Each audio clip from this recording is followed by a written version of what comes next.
Papa, are we out of wood? Elska's small voice broke through the sound of the storm. February 1884. Outside, the fourth day of blizzard had buried Briarwell Crossing alive. Woodshed doors had disappeared behind walls of snow. One roof had already collapsed. Families were burning broken chairs, old flour barrels, even frozen fence rails to keep a little heat alive. But Setharin Vaylor, a homesteader on the edge of Gravel Hook Flats, never reached for his coat. He slid the kitchen table aside, folded back an old wool rug, lifted a heavy hatch beneath the floor. Warm lantern light spilled into a cellar lined with neat rows of dry firewood.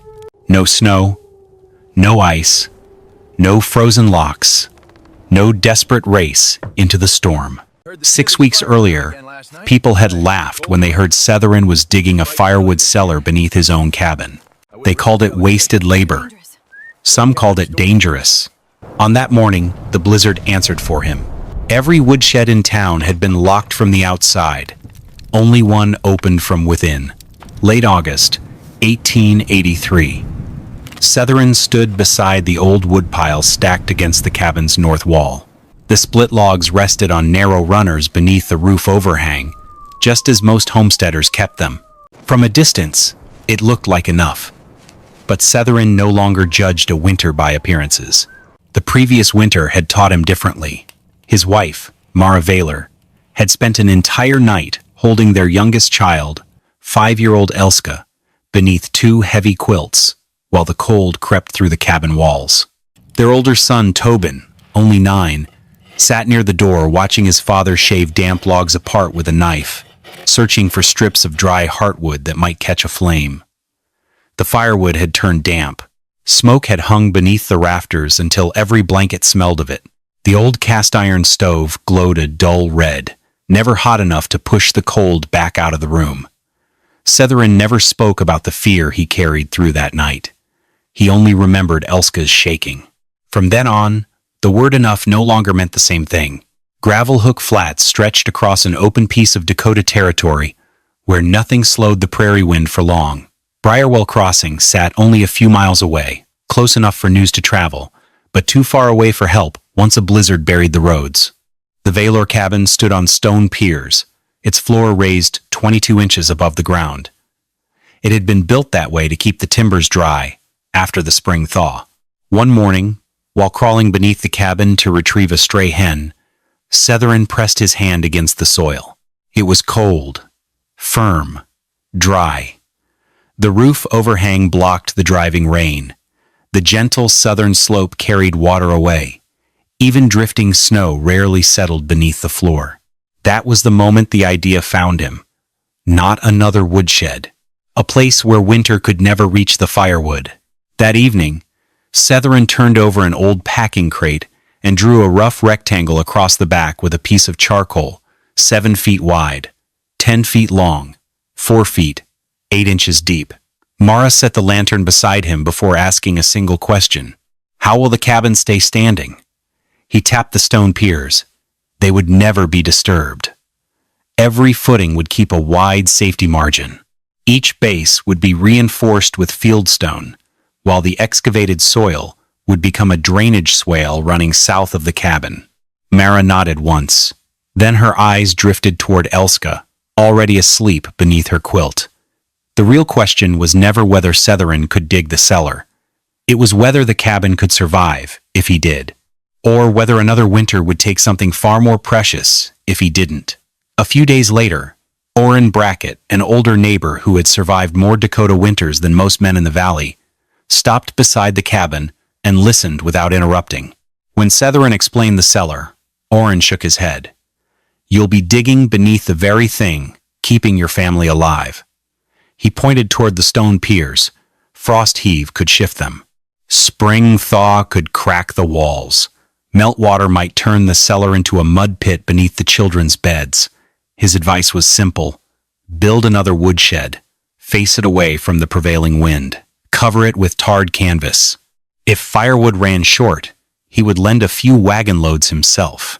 Setharin thanked him for the offer. Then he quietly said, "Borrowed wood doesn't keep the next winter warm." After Orrin left, Mara asked why he had refused the help. Setherin looked at the black scorch mark, still stained across the old cast-iron stove. It had been left by damp wood that barely burned the previous winter. Only then did he answer. Help runs out when roads close. Mara never argued. That evening, she opened an old ledger and ruled 3 neat columns across the page. Woodcut, cellar temperature, stove smoke. She never said she agreed. She simply began keeping the record. During the second week of September, while the prairie soil was still soft enough for a sharp spade and the mornings carried only a thin frost across the grass, Setherin finally broke the ground beneath his cabin. He refused to start with a wide excavation. Instead, he dug a narrow crawl trench from the outside access point first. Before committing to the cellar, he wanted to learn what the land was willing to give.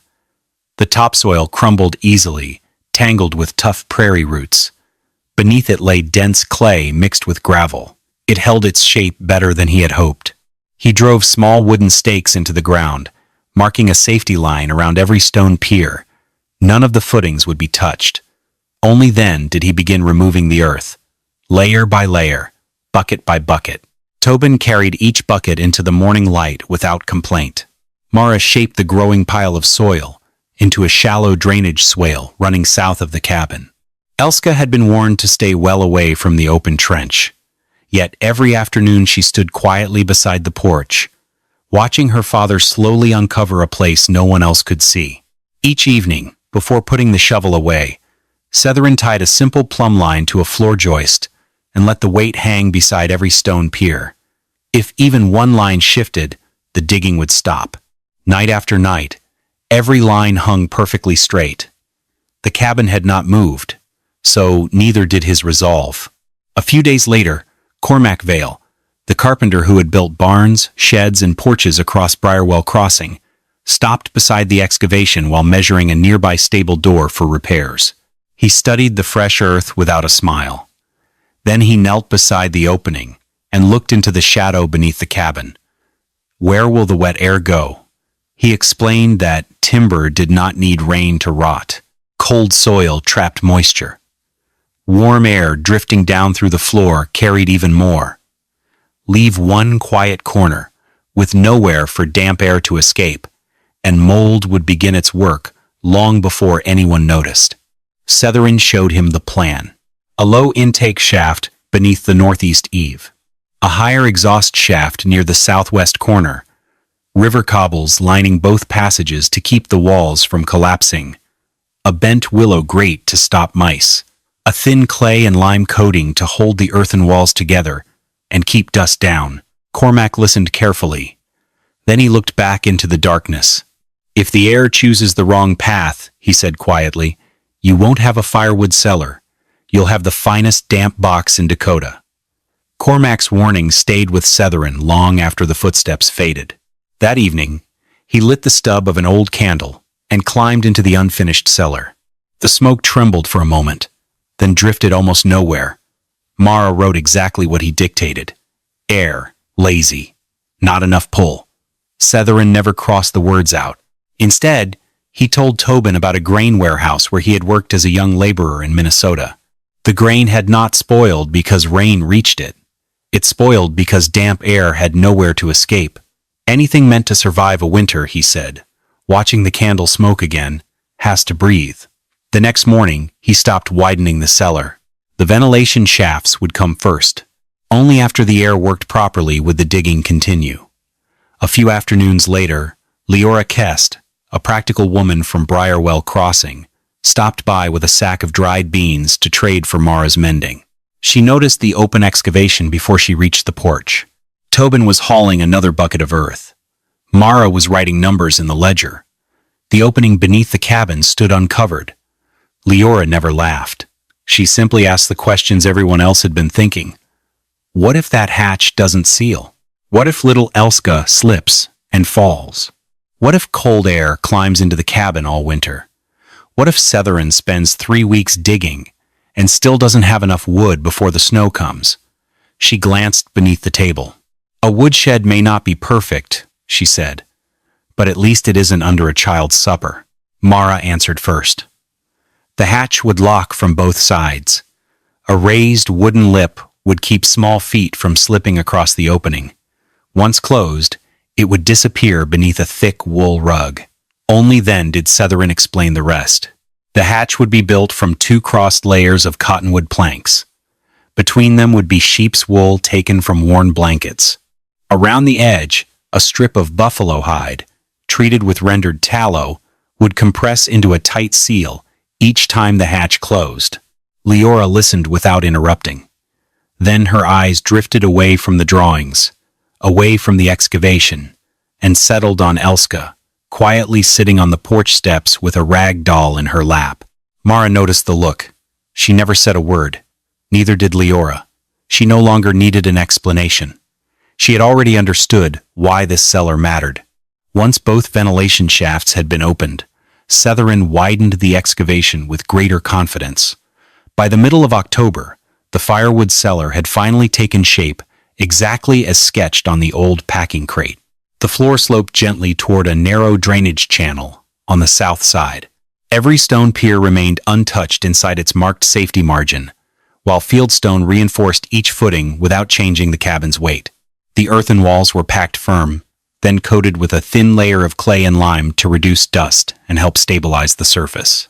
Nothing about the cellar was built to impress. Everything about it was built to last. River cobbles lined both ventilation shafts to prevent the soil from collapsing. Tobin bent green willow branches into small grates, tying them together with strips of rawhide to keep mice from entering without blocking the airflow. When Setherin lowered the heavy hatch into place, the prepared buffalo hide compressed perfectly into the raised wooden lip. Tobin crouched beside the edge and released a single chicken feather. The feather did not move. For a long moment, no one spoke. Then Tobin smiled to himself. It was the first small victory the whole family had watched happen together. Word of the Firewood Cellar spread through Briarwell Crossing long before the work was finished. One windy afternoon, Reverend Asa Whitlock, the town's minister, stopped at the Valor cabin. He did not study the cellar like a carpenter. He looked at it as someone responsible for holding a community together. A house, he said, must stand on firm ground, not only with timber and stone, but with the spirit of the people living inside. He warned that self-reliance could slowly become pride. Sometimes a man refused help because he was wise. Other times he refused it because he could not bear to owe another neighbor. Setherin listened without interrupting. Mara remained silent beside the table. The community exists, the Reverend continued, so families never have to dig beneath their own supper table just to preserve their dignity. The words lingered in the room. Not because they were completely right, because they were partly right. Only then did Setherin answer. Dignity doesn't keep a child warm when the roads disappear under snow. The Reverend gave a slow nod. He left without anger, but he also left unconvinced. By the first week of November, the Firewood Cellar was complete, but an empty cellar had never saved a family. Setherin estimated they would need nearly 5 cords before the first deep snow sealed the prairie roads. Quantity mattered. Quality mattered even more. He chose standing dead ash for the longest, cleanest burns. Box elder would feed the stove through long, bitter nights.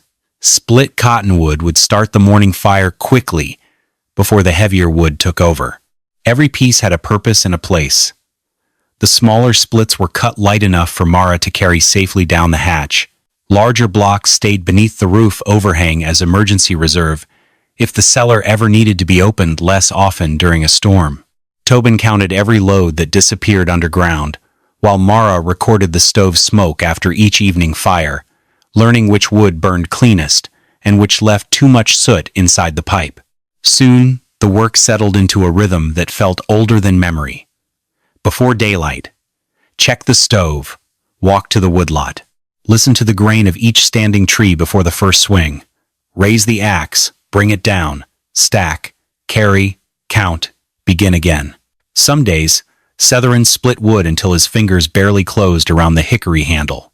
On colder evenings, the cracks across his palms opened again.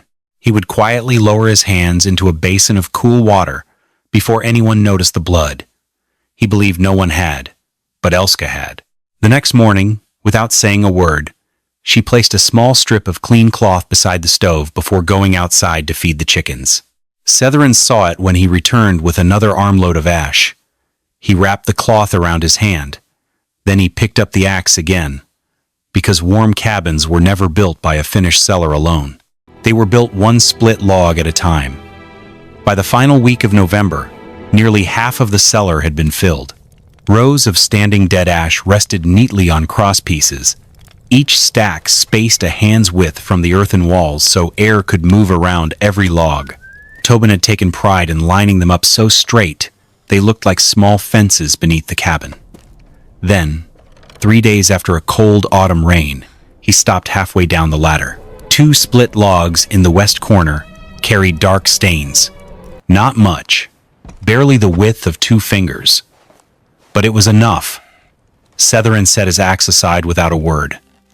He never insisted the marks were nothing. He never claimed the cellar was working perfectly.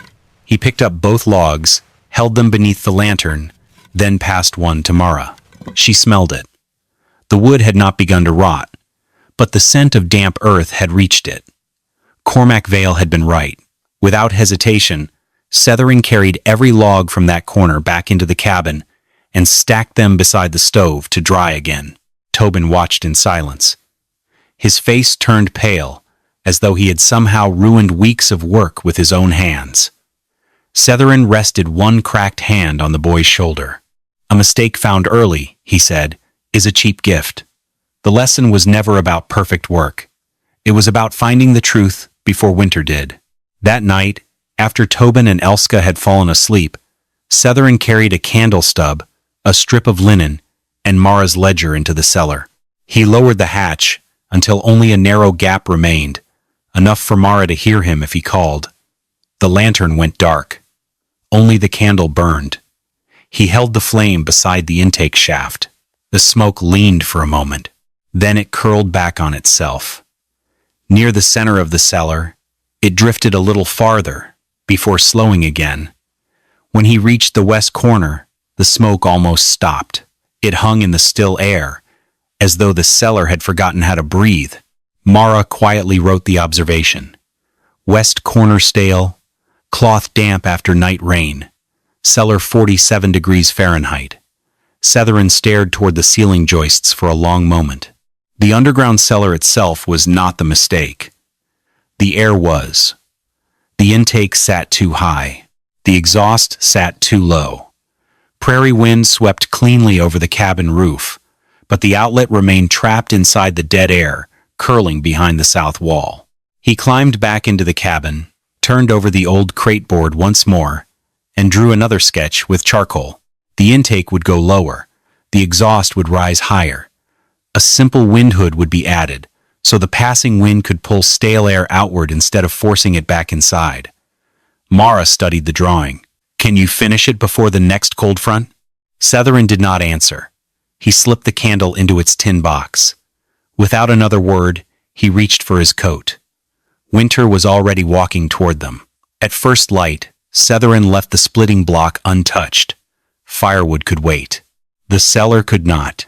He lowered the intake shaft beneath the northeast eave, where the roof offered better shelter from rain and drifting snow. A shallow wooden hood covered the opening, hidden beneath woven willow branches that kept blowing snow out, while letting fresh air pass through. The southwest exhaust demanded a different answer.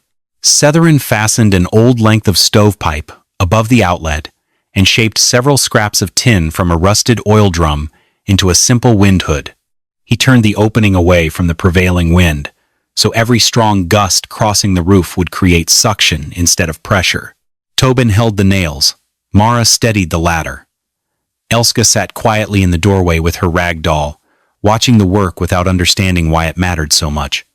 By late afternoon, the prairie wind returned. Setherin climbed into the cellar once again and lit the candle. This time the smoke leaned immediately. Then it stretched into a thin gray ribbon, flowing steadily toward the exhaust before disappearing outside. Tobin watched from the ladder. His voice barely rose above a whisper. "It's breathing." Setherin never celebrated. He reached out and rested his hand against the cool clay wall. The land had pointed out the mistake. Now it had accepted the correction. For the next 3 days, the Vaylor family tested the cellar the way a careful craftsman tested a repaired tool. Nothing was assumed. Everything was measured. Mara hung a damp strip of linen in the west corner. Tobin placed small split blocks of firewood in 4 locations beside the intake, at the center of the cellar, in the west corner, and near the exhaust. Each morning, Setherin recorded the temperatures. Outside, 19 degrees Fahrenheit. Cellar, 40, 6 degrees Fahrenheit. Beneath the hatch, 40, 3 degrees Fahrenheit. Near the exhaust, 45 degrees Fahrenheit. After the first night, the cloth no longer felt heavy with moisture. By the second day, it folded dry between Mara's hands. On the third morning, every test block still smelled clean. No fresh stains appeared. No trace of damp earth returned. Without a word, Mara stepped to the table and turned back to her earlier records. Where a skeptical question mark had once stood, she quietly drew a small circle. It was only a mark on a page. Yet Setherin studied that little circle longer than he would have looked at any compliment. That evening, a single stick of ash from the cellar caught fire almost immediately. The flames burned bright, steady, and nearly smoke-free. As the warmth spread through the cabin, Mara rested her hand gently on Elska's shoulder while the little girl slept. She never woke her. Setherin noticed the gesture. He said nothing. The cellar had passed its first honest test. Now only winter remained. The first real storm arrived in the middle of December. It was not the worst storm of the season. It was only strong enough to expose careless preparation. Cold rain came first. By nightfall, every fence rail, wagon wheel, and woodshed door wore a thin shell of ice. Before morning, a light snowfall covered it all, hiding the frozen surface beneath a clean layer of white. Around Briarwell Crossing, people still reached their woodsheds. But not easily. Axes chipped at frozen stacks. Shovels cleared narrow paths. Hammers struck ice from stubborn door latches. Most folks shrugged it off with a laugh. That's just winter. At the Vaylor cabin, Setherin never stepped outside for fuel. He lifted the hatch. The cellar still held at 44 degrees. The ash remained dry. The cottonwood caught quickly. The stove drew a clean, pale stream of smoke that climbed straight into the cold sky. The following afternoon, Orrin Brackett stopped by. Ice still clung to the edge of the scarf around his beard. Fresh cuts crossed the knuckles of one hand, where a hatchet had slipped while he hacked ice away from his woodshed lock. "My shed was just a little stubborn," he said with a tired grin. Setherin offered no argument. He simply opened the hatch. Orrin looked down into the cellar. Every stack remained loose. No snow. No frost. No frozen joints between the logs. He stood there longer than he intended. Finally, he broke the silence. "A little storm doesn't prove a whole winter." Setherin nodded. No. He rested one hand on the edge of the hatch, but it asked the first question. Orrin looked back into the cellar one last time before climbing the steps. For the first time since the digging had begun, he walked home carrying more doubt about his own woodshed than about Setherin's cellar. Near the end of January, 1884, the barometer began falling faster than anyone liked to see. Old settlers noticed something long before the first snow arrived. The prairie grew quiet, the kind of silence that belonged to hard winters. During the first night, the wind shifted 3 different times. By dawn, the storm had found its strength. The snow did not fall, it flew. It swept across the open ground in long white sheets. It slipped through tiny cracks around doors. It struck the south wall of every cabin like handfuls of dry sand. Across Briarwell Crossing, families hurried to protect what they could. More rope went around woodshed doors. Extra posts were wedged beneath low roofs. Loose boards were nailed down one last time. It was honest work. It was also work meant for rain falling from above, not snow driven sideways from every direction at once. By the second day, the wind had sculpted drifts as high as the shed roofs. By the third, some woodsheds had almost disappeared. Doors vanished behind solid walls of snow. Low roofs sagged beneath the growing weight. Outward opening doors became useless, locked shut by drifts packed as hard as frozen clay. Weak rafters groaned. A few began to crack. Inside the Valor cabin, instead of frantic panic, there was an unusual stillness. Setherin never even reached for his coat. Everything that needed to be done had been finished months ago. On the kitchen table, the ledger lay open. Mara quietly logged a single observation beneath the morning temperature. Road gone. No one explained the words. No one needed to. Tobin looked at the page, remembering the previous winter when they had waited for help that never arrived. He remembered his father's words. Help runs out when roads close. Now the roads were gone. The blizzard had stripped away every escape route. From this moment on, their survival no longer depended on prayers or luck. It rested entirely on what lay beneath their feet. By the fourth day of the blizzard, Briarwell Crossing no longer looked like a town with woodsheds. It looked like a line of white roofs beneath a sky that refused to clear. One by one, every familiar solution surrendered. Orrin Brackett fought his way toward his woodshed before sunrise. He shoveled a narrow path through shoulder-high drifts, only to watch the wind erase his footprints behind him. When he finally reached the door, the packed snow had forced it inward so hard that one hinge had already begun to bend. He stood there, with his hatchet in hand. The door never opened.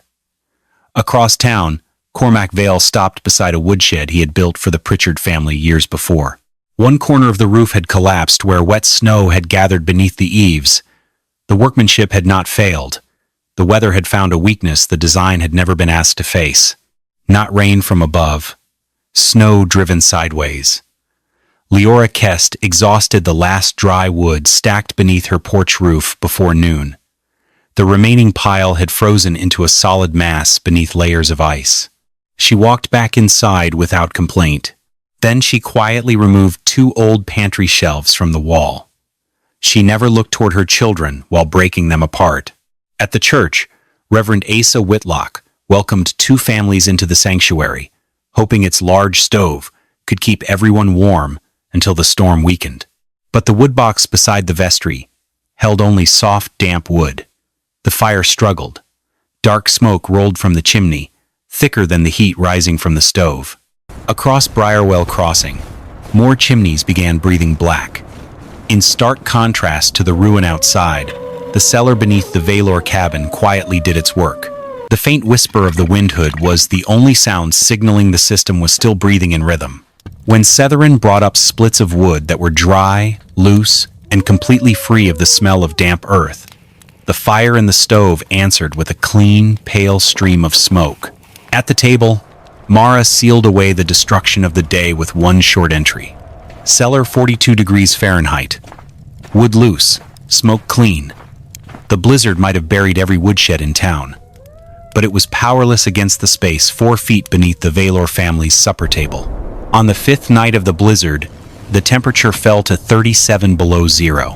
The wind pressed against the cabin hard enough to make the walls groan. Just before midnight, Setherin rose to feed the stove. When he turned back toward the cast iron, Mara was already awake. Neither of them spoke. Their eyes settled on the children's bed. Tobin slept curled beneath his blanket. Elska rested on her side, her cheeks warm with color instead of pale with cold. One small hand still held the strip of cloth she had once left beside the stove for her father. The fire caught, not with a roar, with quiet certainty. Setherin remained beside the stove long after the flames settled into steady heat, listening to the wind strike the cabin without reaching the people inside. Nature was still stronger than any man, but that night, it did not take the child. When the blizzard finally broke, Briarwell Crossing did not return all at once. The town emerged slowly, as though it had to be uncovered from its own grave of snow. Orrin Brackett was the first to reach the Valor cabin. He came on foot. His shoulders were bent from days of shoveling, and fresh cloth wrapped around his cracked hands. Half of his woodshed still lay buried beneath a frozen drift. He offered no long apology, only one quiet request. "May I see it again?" Setherin stepped aside and opened the hatch. Orrin looked down at rows of firewood that would last for weeks. He stood silently before saying, "Frost never reached it." A day later, Cormac Vale came. He inspected the wind hood, the intake, the higher exhaust, and finally the west corner that had once smelled faintly of damp earth. He ran his hand across the clay and lime wall. Not a trace of mold, not a fresh stain. He nodded once. "This wasn't luck," he said. "It worked because you corrected it before winter corrected you." Leora Kest visited after that. She carried a fresh loaf of bread tucked beneath a cloth. While the men stood outside examining the ventilation shafts, she spoke quietly with Mara inside the cabin. "When spring comes," she said, "I'd like to learn how to build the hatch safely." Mara smiled. "I'll teach you." She never looked towards Setherin. She didn't need to. Some parts of the cellar had always belonged to her. Reverend Asa Whitlock came last. The days after the blizzard had been spent helping neighbors repair roofs and bury a cow that had frozen along the edge of town. When he entered the Vaylor cabin, he carried no sermon. He sat at the kitchen table, the same table that rested above the hatch he had once questioned. For a while, he said nothing. Then he spoke quietly. "I've been thinking about what I said." His hand rested on the tabletop. "I believed a house stood on firm ground because no one disturbed the earth beneath it." He looked toward the floor. Perhaps a house stands just as firmly when someone understands the ground deeply enough to change it with care. Setherin listened. The Reverend met his eyes. "I was wrong to mistake your preparation for pride." After another silence, he added one more thought. "But now that you know how to build this, you mustn't keep it to yourself." Setherin glanced toward Mara. Mara looked at the ledger resting on the shelf. Near the doorway, Tobin listened as though hearing the kind of lesson no schoolhouse could ever teach. "When the spring thaw comes," Setherin finally said, "anyone willing to learn about soil, drainage, ventilation, hatch construction, and the places that should never be dug is welcome to come." The Reverend nodded. Neither man had won. The town had. Because wisdom only survived when it was passed forward, with the same care used to discover it. Spring finally softened the frozen ground. Not every family in Briarwell Crossing dug a cellar beneath the floor of their cabin. Setherin made certain of that. He warned people against copying what they did not fully understand. Loose sand required another answer. Wet ground required another answer. Cabins without solid stone piers required another answer. If water had nowhere to drain, the shovel stayed in the shed. If a hatch could not seal tightly, the floor remained untouched. If airflow had never been tested, two ventilation shafts were nothing more than holes in the ground. Some families simply raised their wood racks higher. Others rebuilt their woodshed doors to swing inward instead of outward. Several steepened their shed roofs before the next winter arrived. Only 3 homesteads, each sitting on firm clay with well-drained ground and strong stone foundations, built smaller versions of the Vaylor Cellar. Cormac inspected their footings before anyone dug. Mara showed mothers how to build and seal a safe hatch. Tobin demonstrated the candle smoke test, carefully keeping every child well back from the flame. Leora wrote down the safety rules for families with young children. Orrin Brackett, the first man to doubt the idea, delivered wagon loads of fieldstone to a widow whose cabin stood on the edge of town. Setherin never became famous. Each morning, he still walked to the woodlot. He still split each log to the size he trusted. He still opened the ledger whenever the wind changed direction. Years later, after Tobin had become a grown man himself, he realized he remembered very few of his father's words. He remembered different things: the sound of the hatch lifting, the steady whistle of wind passing over the metal hood, the clean smell of dry ash waiting beneath the floor, and the quiet face of Elska, sleeping through the coldest night Dakota could deliver. Frontier wisdom was never about building something unusual, simply to prove a point. It began by watching the land, the wind, the water, the soil, the limits of a family's home, then doing what those conditions demanded before nature arrived, with questions no words could answer. Setherin Vaylor never defeated a Dakota winter. No one ever did. He only removed one path the winter had always used to enter his home. On the American frontier, sometimes that was enough to keep a family alive.